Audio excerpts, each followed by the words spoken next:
Issue 1, let's make a deal.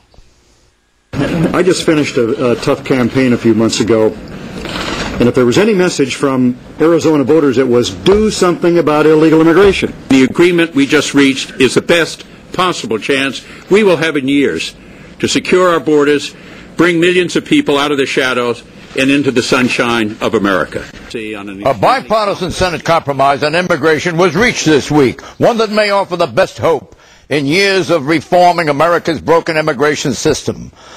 The challenge of the deal is to reconcile two critical and new phenomena. One, America's mushroom dependence on immigrant labor, and two, after the harrowing atrocities of 9/11, the nervous public fears about insecure borders.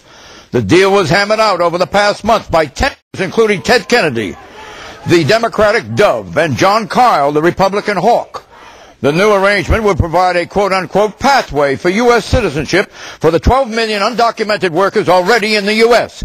These illegals would become eligible to attain full legal status after paying fees and a $5,000 fine. They would be issued a quote-unquote Z visa.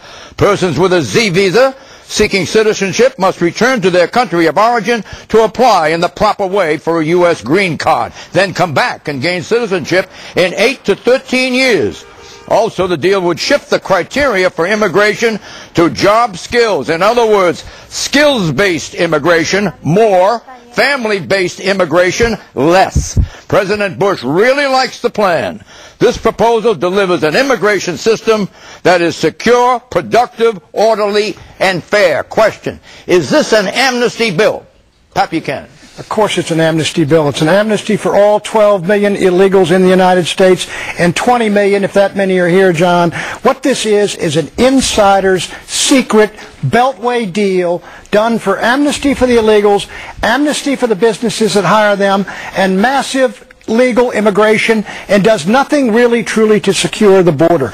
This is an attack, John, by the administration and the Republicans in the Senate on the Republican base and on the Reagan Democrats, and this could cost the president the election. Romney has come out against it. Fred Thompson says kill the bill. Newt Gingrich has come out against it. It is not going through, but it will hurt the party. You sound like you're saying that this could destroy the Republican Party. This will tear the Republican Party apart if it's not killed.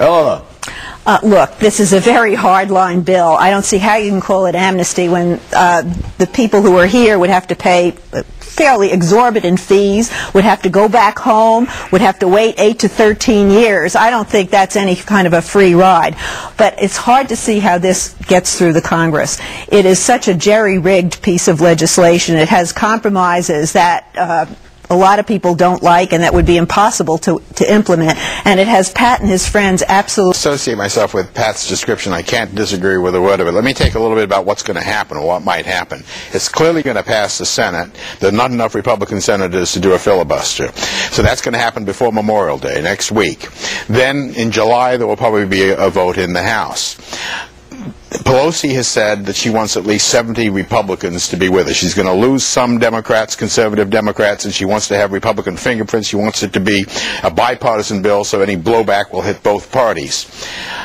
While it's very early to tell, I think they can get the 70. Really? I think, and I talked to a couple of Republican congressmen who are strongly against it, and their hunches, and my hunch is that there are at least 70 who are going to see the political logic, if not the policy logic, of supporting it. Now, a lot can go wrong. It's going to sit out there for a month and a half, and a lot of people, both on the left and the right, are going to attack it. And that's the vulnerability of the bill. But there's a real chance that this thing could pass, and of course the president would sign it, and I completely agree with Pat that if this thing becomes law, we're going to have a civil war in the Republican Party, and Bush could go down as the Hoover, the new Hoover of the Republican Party. The policy shift